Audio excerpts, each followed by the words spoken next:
자, 지난 시간까지 우리가 몇 번에 걸쳐서 일반 계시에 대한 내용들을 봤습니다.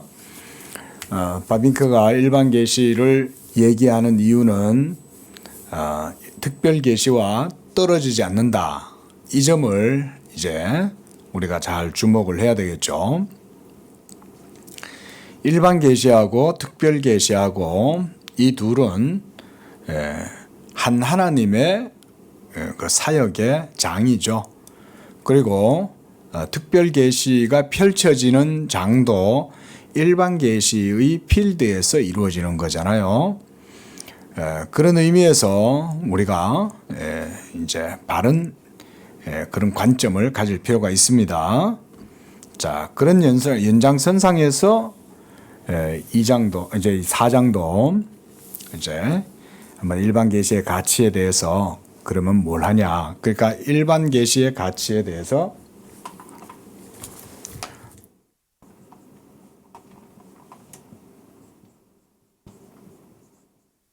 자, 이제 이 두 가지를 보는데 먼저는 지금 일반 계시를 보고 있는 거죠. 지난주에는 일반 계시 그렇게 따지면 일반 계시의 일반적인 내용들을 좀 더 다뤘겠지만 오늘은 조금 더 깊은 얘기를 하는 거예요. 일반 계시와 특별 계시의 일반 계시만을 더 깊이 얘기하는 게 아니라 일반 계시를 얘기하면서 일반 계시와 특별 계시와의 연속성 속에서 이걸 얘기하고 있다는 걸 이 책을 읽으시면서 여러분들이 기억을 하시기를 바랍니다. 연속성이란 얘기는 떨어져 있지 않다는 얘기죠. 두 개가 연결되어 있다 이 말이잖아요. 그런 의미에서 일반 계시의 가치를 보자 이 말인 거예요. 그러니까 가치라는 말은 더 깊이 있게 이제 본다 이런 말입니다. 일반 계시의 영역을. 자, 바빙크는 어떻게 보는지 우리가 이제 그런 걸 따라서 배워가는 겁니다. 저는 생각하건대 여러분들이 이거를 이런 것을 우리가 배워가면요. 여러 가지 유익이 있겠지만 크게는 일단 우리가 정신적인 어떤 사상적인 그런 측면에서 생각을 하면 이 일반 계시의 가치는 우리 기독교인들의 세계관, 그런 세계관, 관점, 퍼스펙티브 이런 것들을 이제 형성시켜 줍니다. 세계관을. 특히 이런 거는 이제 젊은 지체들, 형제자매들, 세상에서 지금 왕성하게 살아가야 할 그런 젊은 지체들이 이제 이런 말씀들을 좀 많이 잘 바르게 배우면 좋겠죠. 평생을 이제 살아야 되는데 20대 때 이제 이런 세계관을 하나님의 말씀에 대한 바른 안목을 가지고 있으면 이 세계관 위에 우리 젊은 지체들의 일평생의 삶이 이루어지는 거잖아요. 삶의 토대지 않습니까? 세계관은. 그래서 상당히 중요하다고 생각이 됩니다. 그러니까 세계관이라고 하면 우리가 일반적으로 뭐 한마디로 말하면 믿음으로 살아가는 것이지 않습니까? 믿음으로 사는 것. 이 믿음으로 사는 삶이 한마디로 우리 예수 믿는 사람들의 세계관의 토대고 그게 이제 형성이 되는 거잖아요. 그러려면 이 믿음으로 사는 삶이라는 것이 뭐냐를 바르게 이해하려면 우리가 살아가는 이 삶의 장, 이 필드에 대해 가지고도 잘 알아야 되겠죠. 그 일반 계시의 영역, 그걸 알아야 되는 거죠. 일반 계시의 영역도. 자, 그런 생각이 듭니다. 자, 한번 읽어보겠습니다. 그러면 자, 일반 계시에 대한 가치를 결정할 때 그것에 대해 과대평가하거나 과소평가할 큰 위험이 있다. 우리가 하나님께서 특별 계시 속에서 주신 부유한 은총에 관심을 가질 때 가끔 그것에 몰두하면 일반 계시가 우리에게 주는 전체 의미와 가치를 잃어버린다. 다른 한편 인간 세계와 자연 세계 가운데서 하나님의 일반 계시를 힘입어 만날 수 있는 모든 진리와 선과 미의 지식을 가질 때 그리스도의 인격과 사역 속에서 나타나는 특별 은총이 우리의 영혼 앞에서 영광과 광채를 잃게 되는 수도 있다. 좀 더 설명하겠습니다. 자, 오른편이든 왼편이든, 그러니까 일반 계시 영역이든 특별 계시 영역이든 어느 한편으로 치우치는 이런 위험은 모든 시대에 걸쳐서 그리스도의 교회 안에 반복적으로 있어 온 거예요. 그러니까 균형을 잘 맞춰야 되겠죠. 그리고 생애 이론과 그 실천에서도 적지 않게 매 분기마다 일반 계시와 특별 계시 중에 어느 하나가 무시되거나 좌절되어 왔다. 오늘날 일반 계시의 가치에 대한 부당한 판단을 하게 하는 강한 유혹은 이런 시대보다 더 강하지 않다. 그러나 모든 시대에 걸쳐 우리를 공격한 좀 더 강한 유혹은 특별 계시를 가능한 한 많이 제한하여, 예를 들어 그리스도의 인격에 제한한다거나 아니면 그보다 전혀 부정하고 일반 계시에 돌려버리는 것이다. 자, 여기에서 먼저 설명을 간단하게 하겠습니다. 자, 먼저 크게는 일반 계시와 특별 계시 이 관계를 어떻게 볼 것이냐 하는 거죠. 자, 우리가 지난주에 봤듯이 하나님이 창조하신 이 모든 세계는 우리가 그래서 창조 계시라고도 한다 그랬죠. 이 창조 세계 자체가 일반 계시 영역이죠. 그죠? 일반 계시 영역.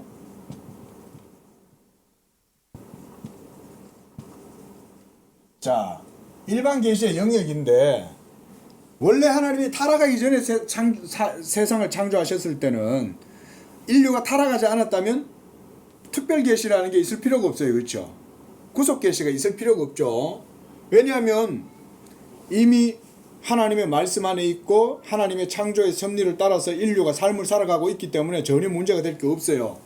그런데 타락했기 때문에, 그렇죠?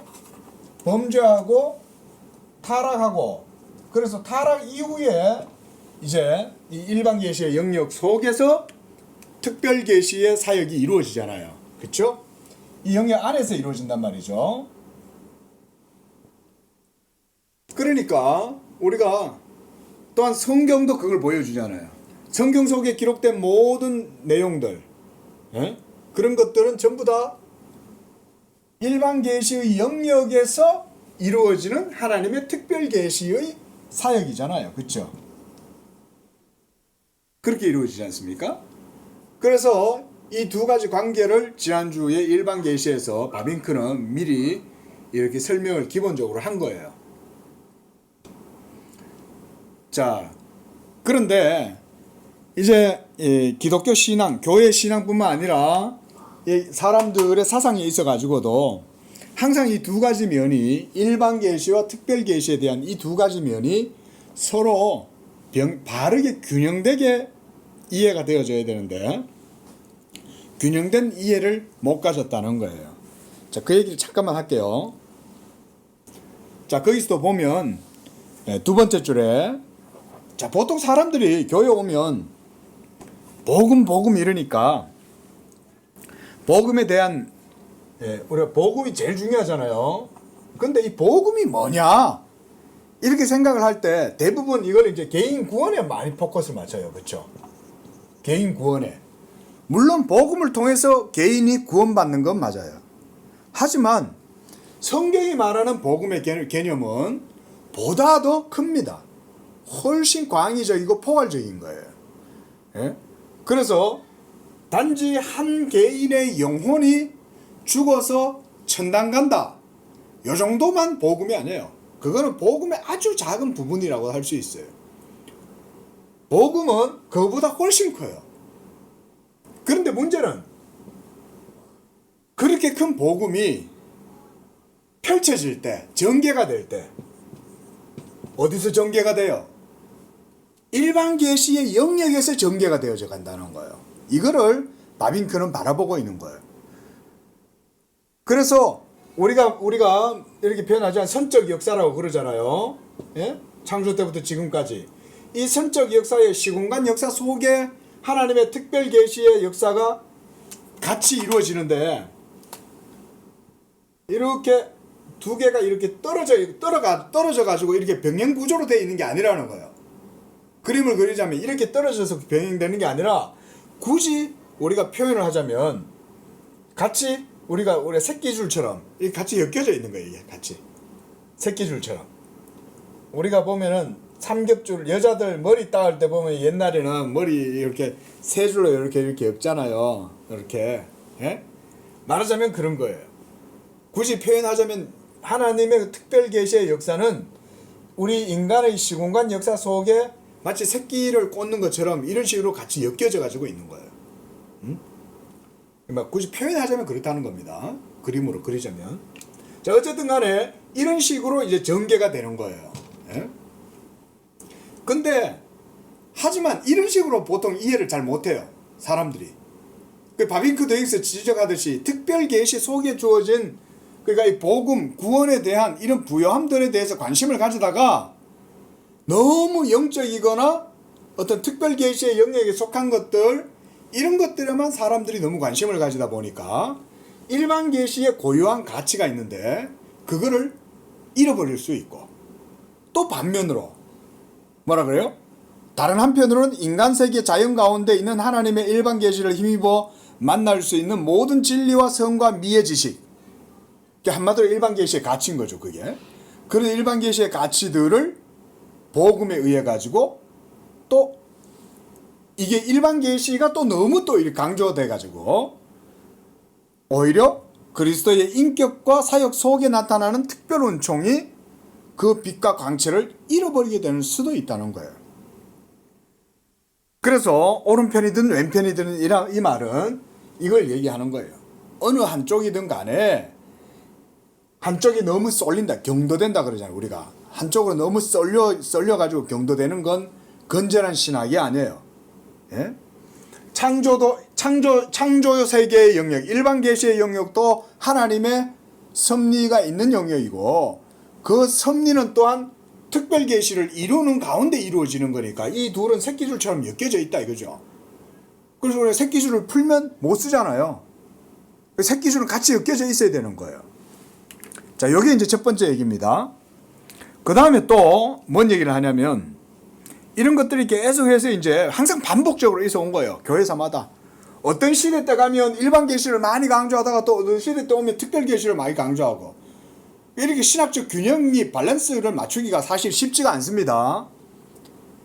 그게 쉽지 않은 이유는 뭐 다른 데 있지 않아요. 그냥 성경 공부를 열심히 안 해서 그래요. 딴 거 없어요. 성경 공부를 이렇게 바르게 하나님 말씀을 바르게 배우면 성도들이 이런 세계관을 가지고 믿음으로 살아갈 거 아니에요. 믿음으로 살면 이 두 가지가 동시에 주어지는 거예요. 같이. 저는 그렇게 그냥 말하고 싶습니다. 자, 그런데 그 밑에서 보면 우리가 방금 읽었던 문단에 다섯째 줄 그때 다섯째 줄 거기서 보면 일반 계시와 특별 계시 중 어느 하나가 무시되거나 좌절되어 왔다. 오늘날 일반 계시의 가치에 대한 부당한 판단을 하게 하는 강한 유혹이 어느 시대보다 이런 시대보다 더 강하지 않다. 그러나 모든 시대에 걸쳐 우리를 공격한 좀 더 강한 유혹은 특별 계시를 가능한 한 많이 제한하여 예를 들어 그리스도의 인격에 제한한다던가 아니면 그것도 전혀 부정하고 일반 계시에 돌려버린 것이다. 저는 여기서 바빙크가 이제 이걸 염두한다고 생각을 합니다. 뭐냐면 소위 우리가 신학을 잘 모르시는 우리 이제 일반 성도님들은 잘 모르시겠지만 신학의 영역 안에서는 소위 초월주의, 내재주의 이런 게 있습니다. 트랜스덴달리즘, 그 다음에 내재주의 이렇게 두 가지가 있어요. 초월주의가 있고 내재주의가 있어요. 이 두 가지 측면이 이제 19세기부터 해서 20세기 초엽에 이르기까지 지금까지도 이런 것들이 문제가 돼요. 이제 초월주의라는 것은 뭐냐면 하나님의 말씀의 역사를 벗어나 있고 떠나 있다 이런 말인 거예요. 말씀의 역사가. 그 다음 내재주의는 뭐냐면 하나님의 말씀의 역사는 역사 속에 드리워져 있다 이 말인 거예요. 간단하죠? 근데 그 모든 것들이 다 이루어지는 건 뭐냐면 하나님의 말씀으로 이루어진다. 그러니까 두 가지 상반된 개념인 거죠. 한 사람은 하나님의 말씀이 역사 속으로 들어올 수 없다 라고 하는 게, 우리가 신학자들 중에 제일 유명한 신학자가 칼 바르트라는 신학자가 있어요.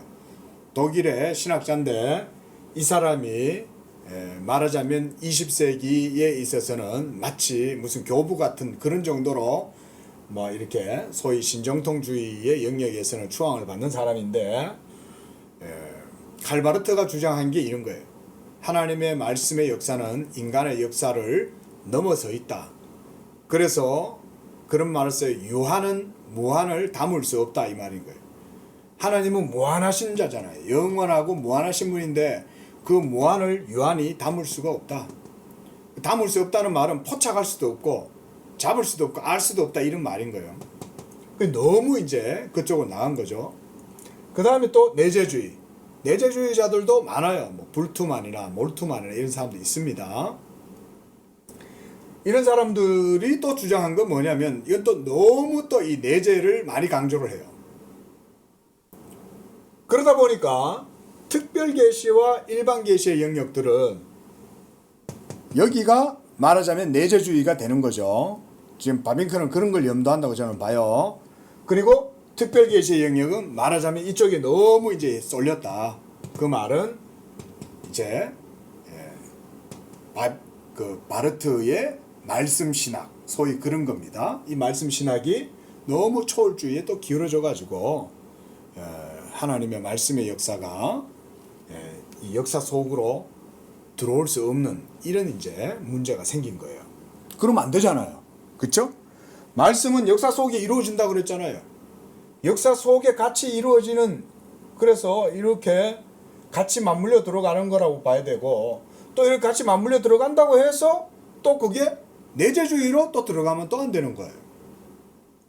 이런 문제들이 있기 때문에 아마 바빙크는 여기서 이렇게 언급을 해놓은 것 같아요. 그래서 거기 보면 모든 시대에 걸쳐 우리를 공격한 좀 더 강한 유혹은 특별 계시를 가능한 한 많이 제한하여, 제한한다는 얘기는 이제 바르트가 가장 이제 바르트가 말하는 말씀이란 예수 그리스도의 말씀을 얘기합니다.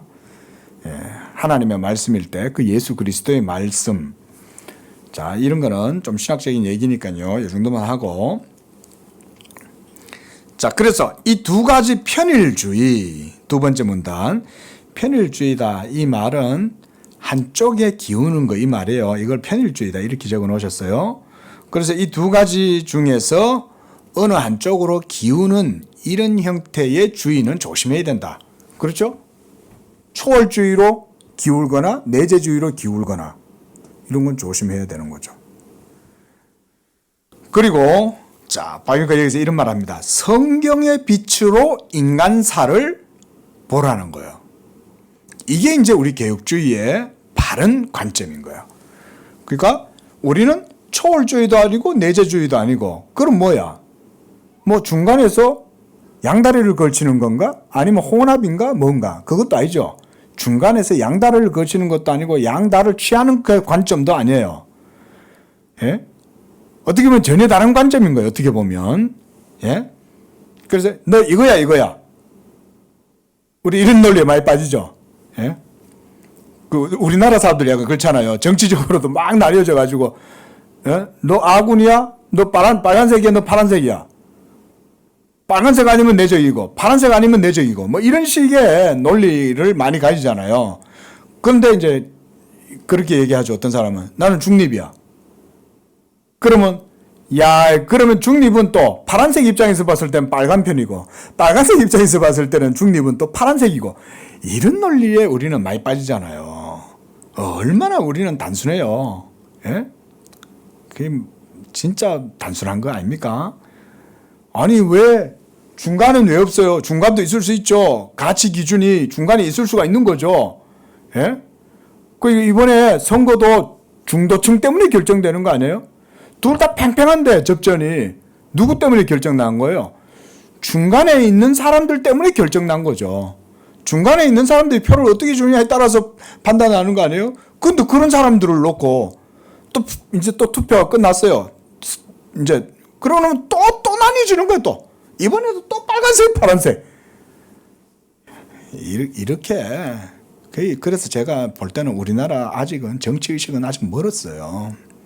아직은 상대방에 대해서 인정할 건 인정해야 되고 틀린 건 틀렸다고 말해야 되고 그런 사람은 중간에 있는 사람들이거든. 보면 제가 볼 때는 그런 사람들이 중간 사람입니다.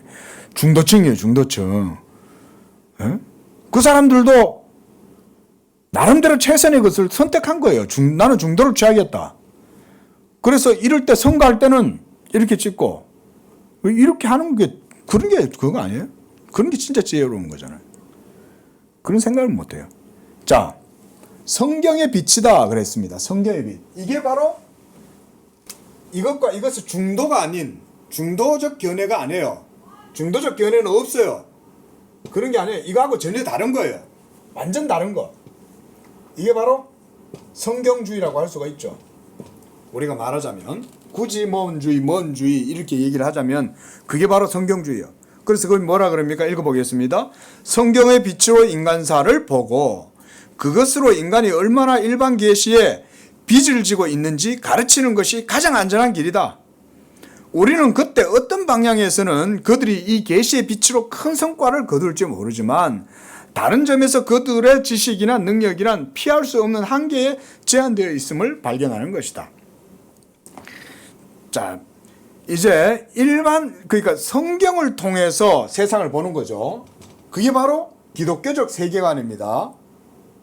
기독교적 세계관은 성경으로 보이니까 결국은 믿음으로 보는 세계관이 기독교 세계관인 거예요. 예? 그리고 오늘도 우리가 설교 시간에 그래서 말씀을 드렸지 않습니까? 우리가 오늘은 예수 그리스도의 설교에서 오늘 했던 내용이 그거지 않습니까? 예수 그리스도의 십자가의 고난 당하시는 그런 순종 이런 것을 이제 설교에서 말씀을 드렸는데 그리스도의 순종을 얘기하면서 제가 오늘 설교를 통해서 또 말씀드린 게 시편 19편이죠. 예? 눈을 들어 모든 세계를 봐라. 진리는 어디 있다? 가까이 있다는 거예요. 멀리 있는 게 아니라. 근데 그 진리가 뭐라는 거예요? 오늘 본문에서는 바로 빌라도와 유대인들 바로 앞에 서 계시는 예수 그리스도가 바로 진리다. 그분이 바로 특별 계시잖아요. 그런데 그럼에도 불구하고 또한 하나님의 말씀의 모든 역사는 일반 계시 영역 속에 있다. 그래서 하늘을 바라보면 궁창이 그 손으로 하신 일을 나타내는도다. 낮은 날에게 밤은 밤에게 지식을 전하나 들리는 소리도 없지만 우리가 그 지식이 땅끝까지 이른다. 하나님이 해의 영광을 주셔가지고 그 해가 달리는 신방에 들어가는 신랑과 같고 이러면서 막 그 찬양을 하잖아요. 그리고 여호와 우리 주여 온 땅이 어찌 그리 아름다운지요 찬양하죠. 그런 균형 있는 것을 가져야 된다 이거죠. 성경은 그렇게 보여준다 이거예요. 성경은 일반 계시를 결코 무시하지 않아요. 그리고 사도 바울도 뭐라 그래요? 하나님이 창조하신 모든 세계가 선함에 그러죠. 그래서 여러분 오늘 뭐 말이 나온 김에 나중에도 얘기를 하겠지만 창조 세계 자체는 하나님이 창조한 세계 자체는요 도덕적 세계입니다. 여러분 기억하세요. 이게 굉장히 중요합니다. 보통 우리가 어려서부터 학교에서 서구 학제를 배우다 오다 보니까 서구의 진화론적 세계관, 유물론적 역사관 이런 거에 물들어 있는 사상들이거든요. 지금 우리 아이들이 배우는 그런 모든 학교의 학문이. 그러다 보니까요. 우리가 살아가고 있는 이 세계를 어떻게 봐야 할 건지에 대한 그런 기초가 없어요. 그러다 보니까 그 세계를 뭘로 제시합니까? 일반적으로 진화론적 세계로 그냥 보여주는 거죠. 하나님이 없다. 그리고 이 세계는 어떻게 생겨난지 몰라도 그냥 진화론자들에 의하면 어쩌다 빅뱅에 의해서 나중에 유구한 역사가 흐르면서 생겨났다. 이런 식의 논리가 깔려 있잖아요. 그러다 보니까 세상 자체가 도덕적 세계라는 것에 대한 인식이 없어요. 대부분. 에?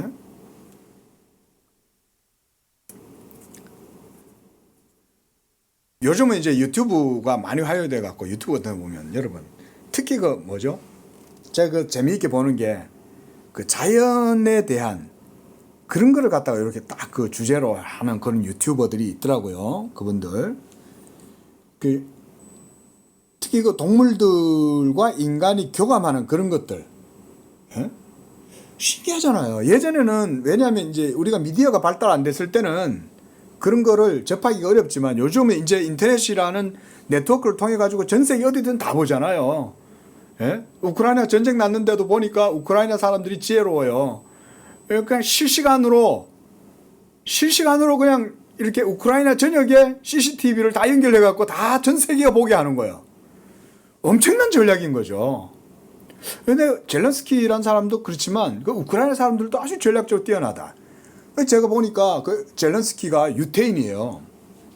유태인들이 굉장히 똑똑합니다. 유태인들이 아주 그 위기에 뛰어나고 어떤 문제에 부딪혔을 때 그 문제를 해결하고 치고 들어가는 방법도 아주 전략적으로 뛰어나고 결단도 뛰어난 사람들이 유태인들입니다. 유태인들의 그런 장점이 있어요. 제가 볼 때는 그런 DNA는 역사 속에서 저는 배태가 된 거라고 생각이 돼요. 왜냐하면 2000년 역사 동안 로마에 의해서 완전 이스라엘이 전부 다 분열되고 온 세계로 흩어지잖아요. 예? 그러고 나서 유태인들이 전 세계에 흩어졌을 때 그들은 여전히 구약의 이스라엘에 대한 그런 소망을 가지고 지냈죠. 그런 가운데 살아오면서 그 사람들도 전 세계에 흩어져 살면서도 자기들의 정체성을 유지한 사람들 아닙니까? 보통 집념이 아니죠. 2000년인데. 젤렌스키가 유대인이에요. 그 사람이. 그 지도력이 그런 데서 나오는 거예요. 그래 따지면. 제가 볼 땐 그래요. 예? 어쨌든 간에 자 보세요. 하나님이 창조하신 세계가 도덕적 세계인 거예요.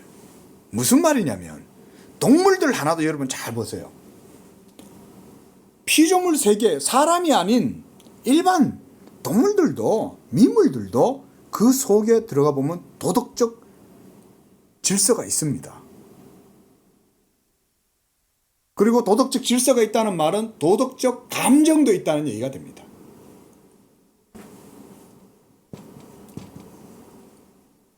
질서가 있으면 그 질서를 이루는 것은 뭐냐면 말하자면 우리가 이제 정서 이런 말 쓰지 않습니까? 우리 뭐 한민족 한결의 우리가 을이란 말 쓰지 않습니까? 우리나라는.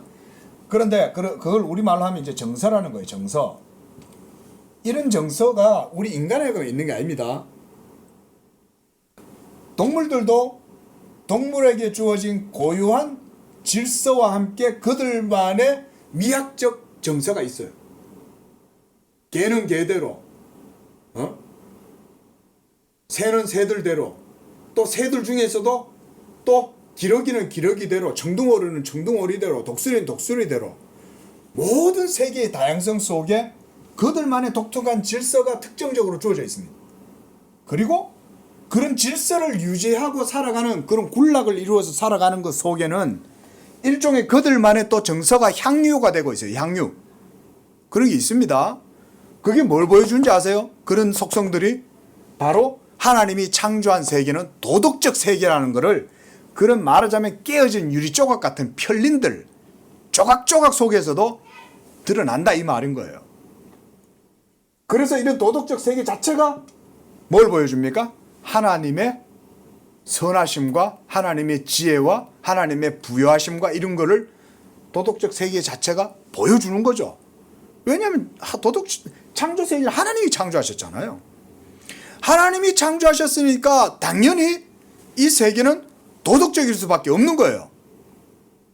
하나님이 이 세계를 갖다가 진화론적으로 만들어 놓고 우리 인간 보고는 하나님의 도덕적 형상으로 살아라 이렇게 말씀하시겠어요? 그게 아니잖아요.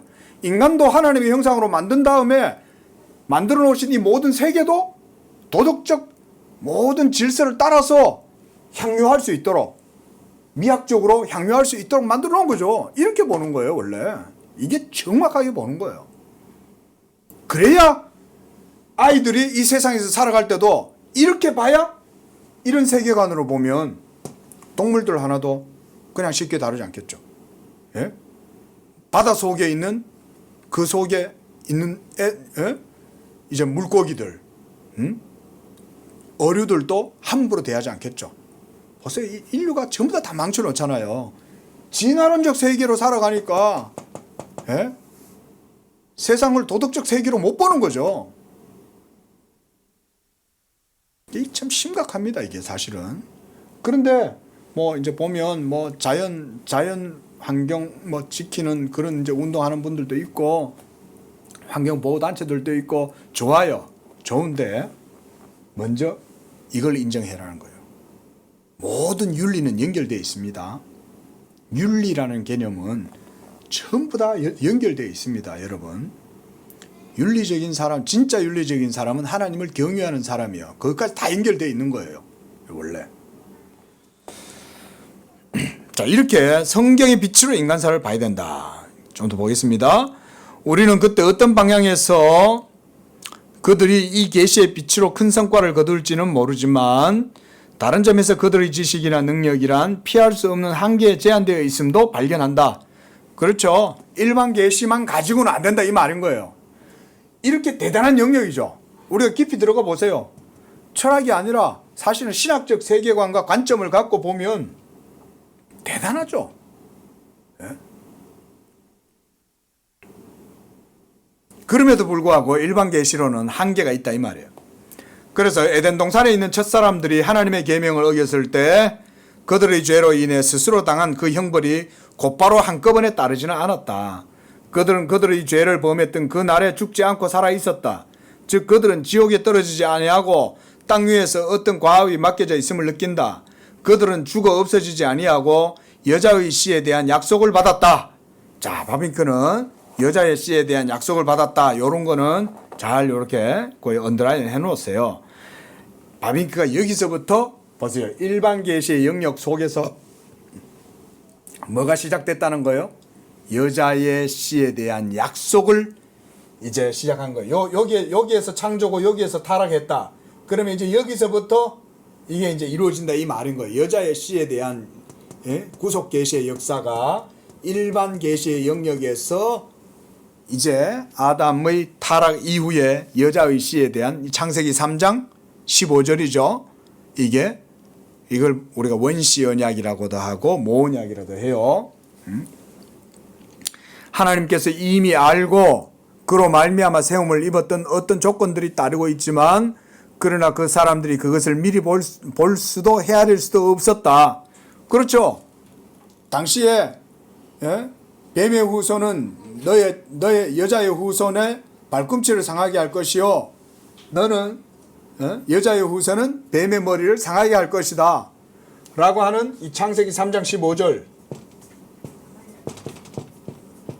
이 원시 언약에서부터 왜? 아, 그래? 원시 언약에서부터 시작됐지만 원시 언약을 하나님이 아담과 하와에게 주셨을 때 아담과 하와는 그게 뭔지 잘 몰랐죠. 무슨 약속의 말씀을 주긴 주셨고 그걸 통해 가지고 인류가 구원을 받게 될 거라는 얘기는 하셨는데 그게 뭔지는 그때까지 아주 잘 몰랐던 거예요. 즉 그것은 아주 특별한 성격을 띤 조건이어서 그 안에 진노와 은혜, 형벌과 축복, 심판과 길이 참으심이 서로 결합되어 있었다. 그것은 자연과 인간 가운데 아직도 존재하는 조건이요 그 자체 안에 가장 날카로운 대조로 결합되어 있는 자들 사이에서 존재하고 있었다. 자, 이거는 이런 말이라고 봅니다. 자, 그 두 가지 상반되는 것들이잖아요. 그렇죠? 진노와 은혜, 형벌과 축복, 심판과 길. 이게 보세요. 하나님의 구속의 역사 속에 이 모든 것들이 한테 뒤에 엉켜가지고 이렇게 나아간다, 이 말인 거죠. 하나님의 일반 계시의 역사가 이렇게 있고 그리고 그 계시의 역사 속에 하나님의 나라의 역사가 이제 시작됐잖아요. 그죠? 창세기 3장 15절에서부터. 그러면 그렇게 이루어지면 하나님의 은혜가 있어요, 없어요? 역사 속에 하나님의 은혜가 있죠. 하나님의 은혜가 있음에도 불구하고 이것이 아직 완전히 실현된 과정이 아니니까 은혜만 있는 게 아니라 또 거기에 뭐가 있어요? 형벌도 있고 진노도 있고 같이 주어지는 거죠. 지금 바빙크는 그런 걸 설명하는 거예요. 하지만 자, 제가 그림은 이렇게 그렸지만 실제로 옆에서 보면 우리가 그 볼텍스라 그러죠. 나선형이라 그러잖아요. 나선형. 회오리 바람이 불 때 휘휘 가잖아요. 원래는 이게 이런 형태는 아니고 굳이 표현하자면 이렇게 되는 거예요. 이렇게 점점 커지는 거예요. 이렇게 볼텍스 형태가 되는 거예요. 이렇게 이러면서 특별 계시의 역사가 우리의 일반적인 역사 속에 점점 더 크게 드러나게 되는 거죠. 그리고 그 정점이 어디였어요? 그 정점이 어디에서 도달했어요? 예수 그리스도의 성육신에서 정점으로 드러나게 된 거예요. 예? 자, 지금 이제 그 얘기를 하려고 지금 일 나가고 있는 거예요. 자, 그 다음 문단. 우리는 우리에게 매우 모순되는 직관을 주는 이상한 세계에 살고 있다. 그러니까 굉장히 이상한 거예요. 아주 스트레인지한 거예요. 이게 뭐예요, 이게? 예? 도대체 일반 계시 속에 특별 계시가 이루어진다? 그게 생소한 거죠. 우리는 보통 인식하기로는 일반 계시의 내용들만 이렇게 보고 이해를 하지만 하나님의 특별 계시의 역사가 있는데 이게 이해가 안 되는 거죠, 우리가. 잘. 도대체 어떻게 이루어지나? 그게 되게 이상하게 스트레인지하게 느껴지는 거죠, 이게. 그래서 높고 낮음, 크고 작음, 고상함과 천함, 아름다움과 추함, 비극과 희극, 선과 악, 진리와 거짓 등 이런 모든 것들이 이해할 수 없는 방법으로 이렇게 뒤죽박죽 혼합이 되어 있는 거예요. 왜 그러겠어요? 왜 이렇게 혼돈스럽고 혼합되어져 가지고 이상하게 느껴지는 걸까요? 우리가 생경스럽다 이런 말 쓰잖아요. 생소하다, 생경스럽다. 왜 그렇게 느껴지는 걸까요? 뭘까 이게? 이게 익숙지 않아서 그런 거예요. 하늘의 것이 땅으로 내려와 가지고 땅의 역사 속에 스며들면서 그 속에서 하늘의 뜻이 땅에 이루어지는 이 과정이 육에 너무 익숙해져 있고 찌들어져 있는 우리들에게는 이런 게 너무 낯설게 느껴지는 거예요. 바빙크는 그렇게 표현하고 있는 거죠. 그래서 삶의 진정성과 허무함이 번갈아 가면서 우리에게 엄습해온다. 지금 우리는 낙관주의를 향해 가고 있지만 다시 비관주의를 향한다. 20세기가 그랬잖아요. 19세기부터 시작된 2차 세계대전의 전조가 벌써 1차 세계대전이 일어나고 그리고 또 2차 세계대전이 또 일어나고 이러잖아요. 그 이전에는 낙관주의였거든요. 18세기, 19세기까지는 낭만주의가 막 있고 그러니까 전부 다 그 그림도 그렇대요. 저는 뭐 잘은 모르지만 미술사 전공하시는 분들이나 보면 그 이전에 18세기 이럴 때 그림을 보면 전부 다 이렇게 환희에 젖어 있고 기뻐하고 막 사람들이 축제를 즐기고 나들이를 다니고 이런 게 대부분 다 그런 그림들이래요. 그 사람이 이렇게 모나리자도 보면 딱 그 그림의 모나리자가 큰 부분을 차지하잖아요. 미술사 하는 분들은 그런 것도 설명을 하시더라고요. 그리고 배경을 별로 이렇게 강조 안 하고 사람이 강조가 되고 이런데 19세기 이후로부터는 좀 이상하게 그리는 거예요. 몽크, 뭐 비명 이런 거, 스크림 이런 거 있지 않습니까? 그뿐만 아니라 막 사람들도 전부 다 이상하게 그리잖아요. 막 깨어지고 막 그 무슨 뭐 조각하는 거나 뭐 행위 예술 하는 사람들이나 보면 전부 다 그렇게 인간을 그렇게 본다는 거죠. 그런 것들이 벌써 그런 걸 보여준다 그러더라고요. 미술 하시는 분들이. 자, 지금 이렇게 울고 있는 사람은 곧장 우는 사람에게 양보한다. 그래서 눈물 가운데 웃음이라는 이런 말이 있나 봐요. 이건 뭔지 잘 모르겠지만 눈물 가운데 웃음이라. 한마디로 울다가 웃으면 어디에 뭐 털난다 뭐 우리 그런 말이 있지 않습니까? 우스갯소리로. 울다가 웃기도 하고 웃다가 울기도 하고 한마디로 해악이 있는 거죠. 이런 게. 자, 이런 것 속에 우리의 삶이 있다 이렇게 얘기를 하는 겁니다. 별로 중요한 말은 아니에요. 자, 그 다음 보세요. 현 세계의 이런 상태의 가장 깊은 원인은, 그러니까 이런 뒤섞여 가지고 뒤죽박죽 되어져 있는 이런 현상들의 원인이에요. 그 원인은 하나님은 인간의 죄 때문에 계속해서 그의 진노를 나타내시는 거예요. 지금 우크라이나 보세요. 거기에 또 막 어디엔가 막 또 해일이 일어나 가지고 많은 사람들이 해일 때문에, 쓰나미 때문에 또 막 일본이 야단 났어요. 또 뭐 어디에는 큰 불이 호주에는 막 일어나 가지고 뭐 우리나라 몇 배가 되는 그런 면적이 불탔어요.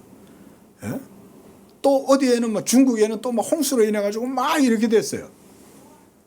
하지만 그런 것만 있는 거 아니죠. 또 좋은 부분들도 있잖아요. 그래서 인간의 죄 때문에 계속해서 하나님이 그의 진노를 나타내신다는 거예요. 이런 것들이 모두가 다. 지금 한참 전쟁 중인 그런 곳을 두고 제가 얘기하는 건 별로 적절치는 않습니다. 그러나 우리가 늘 기억해야 되는 것은 모든 역사에 작은 일 하나도 하나님의 뜻이 없이는 안 됩니다. 우리가 그렇게 봐야 됩니다. 예.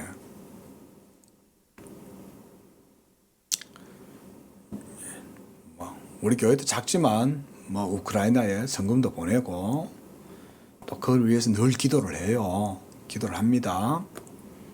예. 자, 또한 그의 기뻐하시는 뜻에 따라서 언제나 다시 그의 은총을 계시하신다. 이 두 가지가 같이 있는 거죠. 맞잖아요. 그게 역사잖아요. 이게 우리의 인류 역사 속에. 그래서 좋은 일도 있고 나쁜 일도 같이 이루어지는 거죠. 이런 것들이. 근데 그게 우리한테는 이렇게 보이는 거예요. 뒤죽박죽 된 것처럼 보이는 거예요. 우리는 삶을 살면서 즐겁고 행복하고 만족스럽고 누리기를 원하지만 실제로 삶은 그렇지 않죠. 살아보면 내가 원하는 대로 삶을 못 살잖아요. 하지만 그리스도인들은 어디에서 중요의 도를 발견합니까? 예수 그리스도를 믿는 믿음에서 그 모든 것의 중요의 도를 거기에서 발견하는 거죠. 예수를 믿음으로 우리는 온전한 삶의 길을 걸어갈 수가 있게 되는 거죠. 그렇지 않으면 혼란스러운 거예요. 도대체 막 힘들고 어려우면 신은 어디 있냐 이러면서 막 불평하다가 또 막 좋으면 또 신은 잊어버리고 내가 잘나서 그냥 이렇게 잘 먹고 잘 사는 양 또 막 그러잖아요. 또 그러다가 또 어려운 일을 당하면 또 신은 또 어디 있냐 이러면서 또 그러고. 그러나 그리스도인들은 그런 식으로 삶을 안 살죠. 해가 쨍쨍할 때도 감사하고 구름이 확 끼어가지고 비가 오고 폭풍을 쳐도 그 속에서도 감사하고 그런 게 그리스도인의 삶이잖아요. 계속 읽어갑시다. 우리는 주의 너에 소멸되고 아침의 인자로 만족해 된다. 그 노여움은 잠시요 그 인청은 평생이다. 저녁에 울음이 귀속할지라도 아침에는 기쁨이 있다. 진노와 축복이 기적적으로 결합되어 교묘하고 혼합되므로 가끔 서로 엇갈리게 보일지도 모른다. 이마에 땀을 흘리게 하는 노동은 저주요 동시에 축복이다. 그것은 최고의 심판이요 동시에 최고의 은혜인 십자가를 드러내 보여준다. 그 때문에 십자가는 역사의 중심점이요 모든 대당의 조하다. 여기서 보면 안티테시스 일어났어요. 그러니까 안티테시스란 말은 정 있으면 그것도 반대가 있다 이 말이에요. 정이 있으면 부가 있고 이 말인 거죠. 자, 그 중간에 보세요. 방금 뭐라 그랬어요? 진노와 축복이 기적적으로 결합되어 새끼줄 속에 그렇죠? 지금 그 얘기하고 있는 거예요.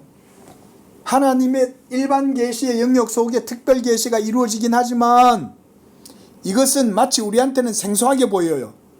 낯설게 보여요. 이상해요. 하지만 그런 두 가지 것들 저주와 축복과 은총과 진노가 같이 뒤섞여 가지고 살아가는 이런 인생 역사 속에 하나님의 특별 계시의 역사가 이루어져 간다. 그 말을 지금 하고 있는 거예요. 그러면서 거기서도 중요한 얘기는 했습니다. 최고의 심판이요 동시에 최고의 은혜인 십자가에서 이 모든 것들이 이제 다 온전하게 드러나게 되고 이제는 깨닫게 되는 거예요. 십자가에서 다 드러나는 거예요. 오늘 오전 예배 때도 제가 조금 신학적인 말씀을 드렸지만 예수 그리스도는 하나님의 말씀이잖아요.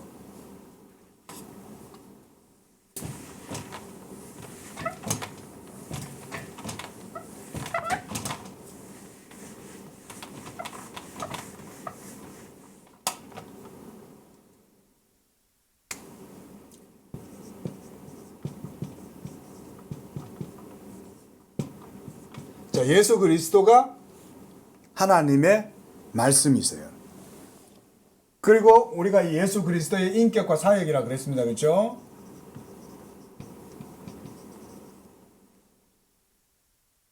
예수 그리스도는 하나님의 본체요 하나님의 형상이시기 때문에 예수 그리스도를 통해서 하나님은 우리에게 말씀하세요. 예? 그리고 이 예수 그리스도의 십자가는 이 모든 말씀의 최종 결정이 여기서 다 나는 거예요. 십자가에서. 언제 한번 이거는 조금 깊이 있게 좀 얘기를 해야 돼요. 십자가를. 그러나 오전에도 잠깐 말씀을 드렸으니까 간략하게 말하면 하나님의 말씀을 인류에 대해서 얘기하시는 거예요. 인류 전체에 대해서 얘기하시는 거예요. 이 인류 전체에 대해서 말씀하실 때 하나님은 예수 그리스도의 복음을 통해서 말씀하시는 거예요. 그래서 예수 그리스도는 하나님의 자기 변정이다. 하나님의 변정.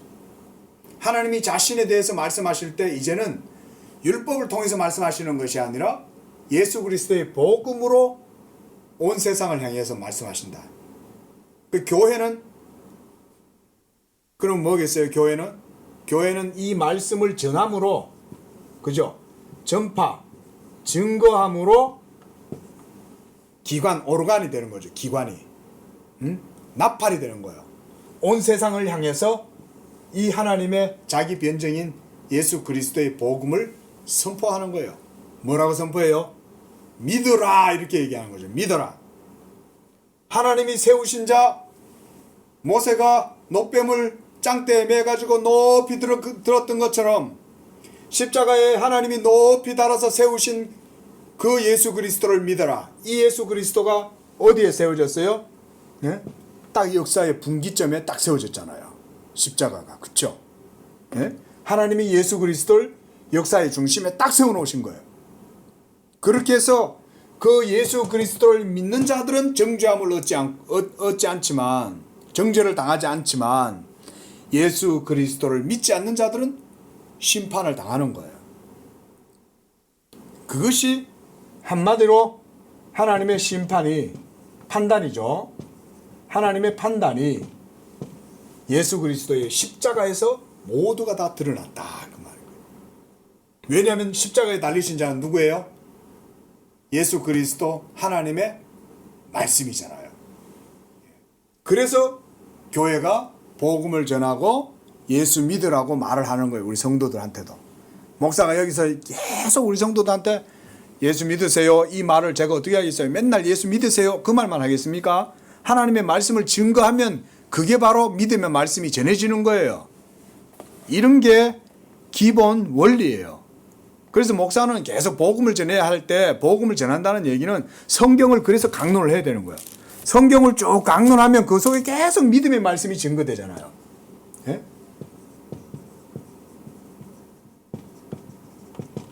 성경을 그래서 우리가 강론을 하는 거예요.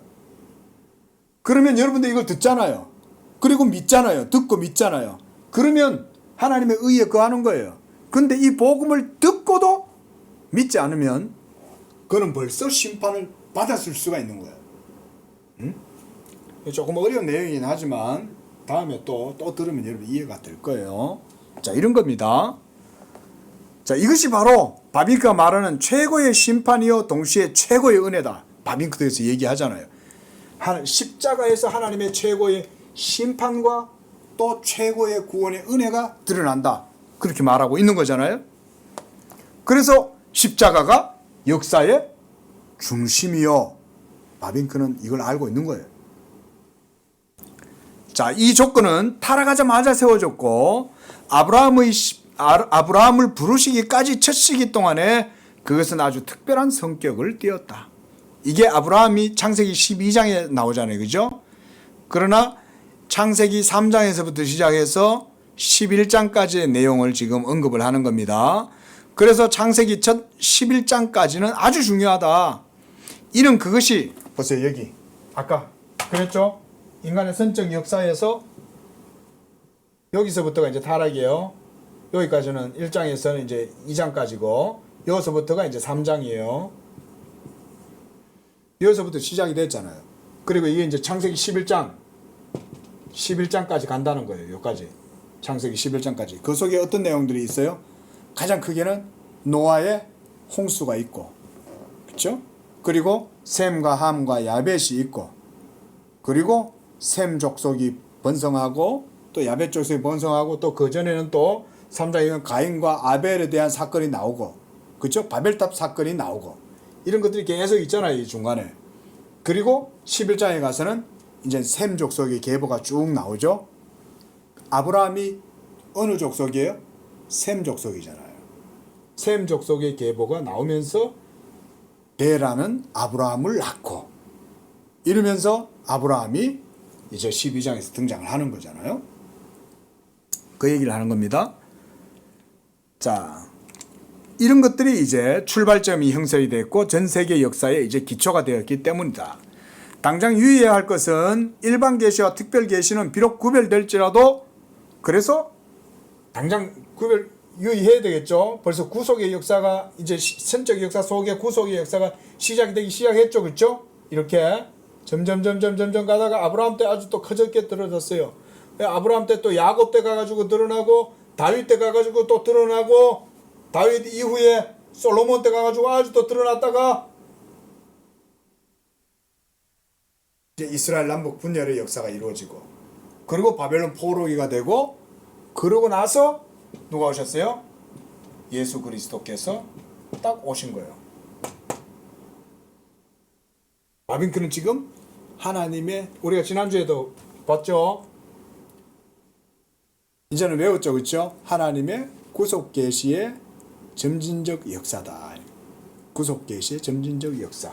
점진적으로 프로그레시브하게 이렇게 점점 확장되잖아요. 그러다가 예수 그리스도에게서 그 정점에 도달해서 완전히 이루어지는 거예요.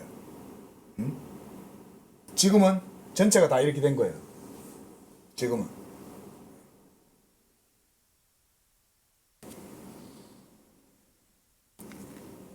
그리고 이 두 개가 분리되지 않는 거예요. 그러니까 일반 계시하고 특별 계시는 알겠죠? 특별 계시가 같이 있는 이유는 그러니까 일반 계시가 같이 있다는 얘기는 특별 계시 때문에 가치가 있는 거지. 엄밀히 말하면. 왜냐하면 특별 계시가 일반 계시 영역 속에 이루어지는 거니까. 그러함에도 불구하고 일반 계시 그 자체가 가지고 있는 가치도 있는 거죠. 자, 계속 읽어보겠습니다. 시종 서로 밀접하게 관련되어 있고 같은 백성 곧 그때 현존했던 같은 인간들을 향하여 계시하신다는 사실이다. 특별 계시는 그때 몇몇 사람들에게 주어진 것도 유일한 한 백성에게 제한된 것도 아니라 당시에 살았던 모든 사람에게 확장되었다. 여기까지가 지금 뭐냐면 당시에 살았던 사람이란 창세기 11장까지 언급되어져 있는 인류들의 모든 삶을 얘기하는 거예요. 가인과 아벨이 있고 아벨은 가인에 의해서 죽임을 당했죠. 그리고 가인의 자손들도 번성하죠. 그런데 가인이 죽인 아벨 대신에 누가 태어났어요? 셋이 태어나죠. 그리고 셋 이후에 쭉 가다가 여호와의 이름을 불렀더라 할 때가 누구예요? 에노스죠. 그렇죠? 에노스 때 와가지고 그 일이 이루어지잖아요. 지금 바빙크가 그거 설명하는 거예요. 이렇게 이루어졌다. 11장까지 내용이에요. 그러면서 그 속에서 어떤 일이 일어났어요? 세계 창조, 그 다음 인간 창조, 그 다음에 낙원 및 타락사, 그 다음 죄와 형벌, 하나님의 은총의 선포, 그게 창세기 3장 15절 모언약이다. 그 다음 종교 예배식, 예배가 이루어졌다 이 말이죠. 그 다음 문화의 시초, 그 다음 홍수, 바벨탑의 건축. 자, 이런 내용들이 전부 다 뭡니까? 인류 문화 발전의 기초죠.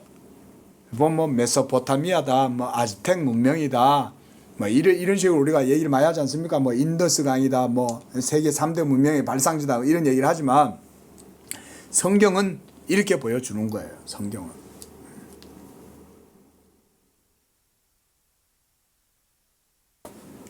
자, 그래서 홍수 이후 홍수와 바벨탑 건축 등 모든 것들은 인간이 세계 여행 중에 가졌던 부하들 가운데 속한 것이다. 따라서 이런 모든 사건들의 전례들이 비록 가끔 아주 왜곡된 형태일지라도 땅의 다양한 백성들 사이에 나타났다는 것은 조금도 놀라운 것이 아니다. 그러니까 우리가 보면 창세기 이제 아브라함을 하나님이 부르시기 그 전에 인류의 역사에 대해서 쭉 거기다가 기록을 해 놓으셨잖아요. 그때 당시에도 여전히 하나님의 말씀이 있었고 믿음의 증거가 있었고 그랬습니다. 우리가 보통 보면 고대의 세계는 무슨 우리가 이상한 상상을 하잖아요. 그러나 그때도 다 똑같아요. 오늘날 인류하고 다르지 않습니다. 물론 뭐 여러 가지 면에서 다른 면도 많이 있긴 하지만 인간의 본질적인 삶은 똑같다 그 말이에요. 자, 그래서 땅의 다양한 백성들 사이에 나타났다는 것은 조금도 놀라운 일이 아니다. 인간의 역사란 같은 근원과 공통된 시초를 갖고 공통의 넓은 기초 위에 세워진 것이다. 그렇죠? 우리가 2000년 전에 우리가 성경 이렇게 공간복음이나 요한복음 같은 걸 보면 사도행전 같은 걸 보면 그때나 지금이나 다를 바 없잖아요. 다 똑같잖아요. 그러면 2000년 전보다 더 나아가서 4000년 전에 아브라함 시대 때 그리고 그보다 더 나아가서 아브라함의 선조들 심지어 에노스, 셋, 가인과 아벨이 시대에 살았던 그 당시 시대하고 오늘날하고 인간들하고 다르냐? 똑같아요. 공통된 거예요. 사실은 다. 이렇게 보셔야 됩니다. 그런데도 이런 획일적인 공통의 기초에도 불구하고 인간들 사이에 곧장 단순한 분리의 현상이 일어났다. 그리고 분리 현상은 인간이 하나님과 관련이 있는 곳, 즉 종교의 그 근본 원인이 있게 되었다. 자, 시간이 좀 갔지만 요 문단까지만 보겠습니다. 종교의 근본 원인이 있다는 얘기는 이겁니다. 종교의 근본 원인이 갈등이 어디서부터 시작됐어요? 성경에 의하면 제일 처음 갈등이 나타난 게 가인과 아벨에게서부터 종교적 갈등이 일어났죠. 지금 바빙크 그 말 하고 있는 거예요. 그래서 계속해서 이제 갈등이 이제 하나님의 구속 계시 역사가 이렇게 이루어져가는 과정에서 이런 종교적 갈등이 일어나요. 종교적 한마디로 두 세계 간의 충돌이 일어나는 거죠. 세상 나라와 하나님의 나라의 충돌. 어떤 사람들은 그렇게도 봐요. 예? 왜냐하면 아벨을 통해서 하나님이 제사를 받으시지만은 가인의 제사를 받지 않으시고, 그러니까 가인이 그냥 시기를 해가지고는 자기 동생을 죽여버리잖아요. 그러면서도 계속해서 또 인류는 나뉘어지죠. 그 얘기를 지금 하고 있는 겁니다. 분리현상이라, 분리현상. 그러니까 하나님의 자녀들과 사람의 딸들, 이렇게 성경이 벌써 구별해내잖아요. 그 사람의 딸들이란 말은, 하나님의 아들들이란 말은 천사란 말이 아닙니다. 그 당시에도 오늘날처럼 하나님을 믿고 섬기는 사람들이 있었던 거예요. 말하자면 오늘날 우리 양재교회 성도들이 이 시대 가운데에서 하나님의 아들들인 거예요. 예? 아들들이란 말은 하나님의 자녀라는 말을 아들들이라고 표현하는 것 뿐이에요. 예? 그러니까 우리 여자 성도님들은 왜 아들들이냐 또 이런 시비 걸지 마세요. 하나님의 언약의 유업을 있는 것이 아들들이니까, 그래서 고대의 표현을 따라서 아들들이다 그렇게 표현하는 겁니다. 자, 좀 더 볼게요. 그때는 아직 주님께 예배하는 것이 매우 단순했다. 즉 우리가 알고 있는 대로 인간은 단지 몇몇 가족으로 구성되어 있었고 공적 예배의 가능성은 아직은 없었다. 그럼에도 불구하고 하나님께 예배하는 행위가 제사나 기도하는 가운데 제물을 드리는 것이었다. 그렇죠. 아벨과 가인도 하나님께 제사를 지냈잖아요. 벌써 그런 것에서 나타나죠. 인간이 가진 제일 좋은 것으로 하나님께 바치는 가운데 처음부터 존재했다. 예배 행위는. 그 종교는 인류가 떨어질 수가 없어요. 딱 타락하고 나서부터 계속 종교는 계속 인류를 충동하고 자극하고 했던 거예요. 성경은 인간이 어떻게 그런 제사를 드리게 되는지에 대해서 말하지 않는다. 그리고 제사의 기원에 대한 학자들의 견해는 너무나 당연하다. 그러나 분명한 것은 이런 처음 제사들은 하나님께 의존하고 그분께 감사드리는 마음에서 우러나왔다. 그것들은 상징적인 성격을 띠었다. 왜냐하면 양을 드리잖아요. 짐승을 드릴 때 짐승 그 자체가 천지 만물의 창조주가 받으시는 건 아니죠. 그러나 하나님은 아벨의 제사는 받잖아요. 가인은 채소를 드렸어요.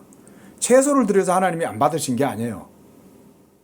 그런 제사 제물을 드렸다는 것 자체가 벌써 상징성이 있는 거예요. 그것은 말하자면 어떤 가치의 개념을 그걸 통해서 보여주잖아요. 우리가 오늘날도 하나님 앞에 헌금을 드릴 때 여러분들이 헌금을 하면 하나님이 그 돈을 받으시겠어요? 그게 아니잖아요. 여러분들의 마음이 거기에 있잖아요. 네 마음이 있는 곳에 네 마음이 있는 곳에 네 눈이 간다 그랬나요? 예? 그렇잖아요. 그죠? 네 재물 있는 곳에 네 눈이 있다. 예수님이 그러잖아요. 그러니까 그 마음으로 하나님께 드릴 때 하나님이 그 마음을 받으시는 거죠. 그건 가인이나 아벨이나 우리나 똑같아요. 원리는 다르지 않아요. 그걸 아셔야 되는 거예요. 예? 아벨이라고 해서 그 고대 사람이니까 우리하고 뭐 다를 것이다. 그런 거 아닙니다. 똑같습니다. 성경은 그런 보편적인 원리를 설명해 주는 거예요. 우리한테. 예? 그래서 성경은 어떻게 그 인간이 그런 제사를 드리는지에 대해 아무 말이 없다. 자, 그 밑에 그것들은 하나님에 대한 인간의 헌신과 복종의 표현으로 의도되었다. 중요한 것은 제물에 있는 것이 아니라 제물 가운데 나타난 그 마음에 있었다. 그러잖아요. 그러면 가인과 아벨 중에 누가 하나님께 마음을 얻은 거예요? 아벨이 마음을 얻었던 거죠. 아벨이 드린 양의 제사를 하나님이 받은 게 아니에요. 아벨의 마음을 하나님이 받으신 거예요. 그러니까 그 제사 제물을 하나님이 받으신 거예요. 채소를 하나님이 못 받으시겠어요? 하나님 채소도 받으실 수 있어요.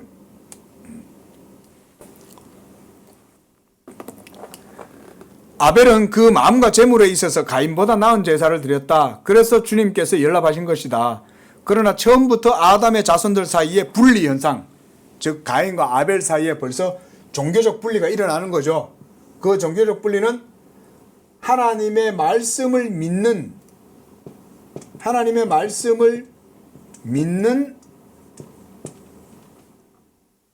사람과 하나님의 말씀에 대해서 믿지 않는 사람, 이 두 종류가 생겨난 거예요.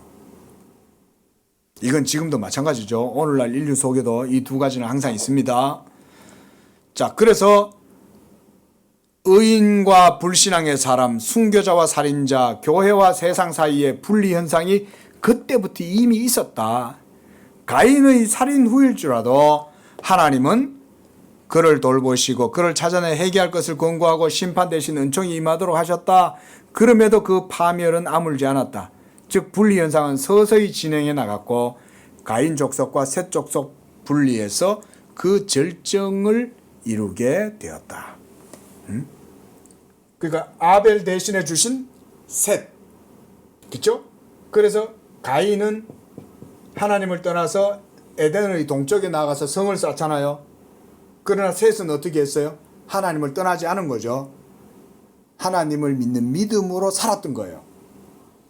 자, 좀 더 뭐 기본 내용들도 있지만 시간이 가서 우리가 여기까지만 하고요. 다음 주에 또 계속 또 보도록 하겠습니다. 자, 결론은 오늘 우리가 배워야 될 건 뭐냐면 하나님의 계시의 구속 계시의 역사의 점진성이 일반 계시 영역 속에 이 장에서 펼쳐졌다. 그리고 특별 계시는 마치 이렇게 역사 속에 드리워지게 될 때 바비큐는 특히 우리가 오늘 11장까지 창세기 11장까지를 많이 언급을 한 거예요. 아직까지도 11장에 머무르고 있어요. 그러나 그 이후에 아브라함에게서부터는 와가지고는 점점 더 확장돼 가죠. 예? 점차 발전하는 거예요. 그래서 구속 계시의 발전사다 이런 말도 씁니다. 어쨌든 점진적 계시의 역사가 이 특별 계시가 일반 계시 영역 속에서 이루어지고 그리고 또 일반 계시의 영역 속에 이루어지면 일반 계시가 사라지냐? 그게 아니에요. 일반 계시의 가치가 특별 계시 때문에 더 빛이 드러나는 거예요. 둘 다 하나님의 영역이잖아요. 구속도 하나님의 영역이지만 창조도 하나님의 영역이잖아요. 그 하나님은 이 창조의 영역을 폐기 처분하시지 않는 거예요. 하나님의 나라가 하늘에서 뜻이 이루어진 것 같이 땅에서도 이루어지이다라고 말하잖아요. 너희가 땅에서 풀면 하늘에서도 풀리고 하늘에서 땅에서 묶으면 하늘에서도 묶인다. 이 말은 땅과 하늘의 영역이 우리의 시공간 역사 속에 같이 묶여져 간다 그 말이죠. 이런 관점을 균형 있게 우리가 가져야 된다. 바비가 아주 중요한 얘기를 했습니다. 이렇게 해야 우리가 바른 말하자면 이 관점 이런 것들을 가지게 되는 거예요. 자, 기도하겠습니다. 자비하신 하나님 아버지 감사 찬양 영광 드립니다. 아버지께서 이와 같이 이 땅 가운데 살아가는 우리들 때로는 슬픔과 고통과 괴로움과 때로 하나님 살아가는 가운데 여러 가지 어려운 일들을 통해서 우리가 괴로운 인생을 살아갈지라도 그러나 여전히 하나님의 은혜가 예수 그리스도로 말미암아 이 땅 가운데 주어져 있고 그래서 은총과 하나님의 축복과 하나님의 생명의 역사가 또한 이 세상 역사 가운데 그렇게 되어지는 줄로 믿습니다. 뜻이 하늘에서 이루어진 것 같이 땅에서도 이루어지는 그런 역사가 우리 예수 믿는 우리 모든 성도들의 복음의 신앙 속에 온전하게 하시고 그래서 예수 믿는 믿음 안에서 우리 성도들이 이 세상 가운데에서도 아버지여 나그네로 살아갈지라도 그저 아버지 하나님이여 먼 바다에 아버지 하나님 떠돌아다니는 그런 인생으로 살지 않고 하나님 안에 온전하게 거하여 항상 안전하고 평안하고 복된 삶을 살아가는 우리 성도님들 삶이 되도록 축복해 주옵소서. 거룩하신 예수님의 이름으로 기도합니다. 아멘.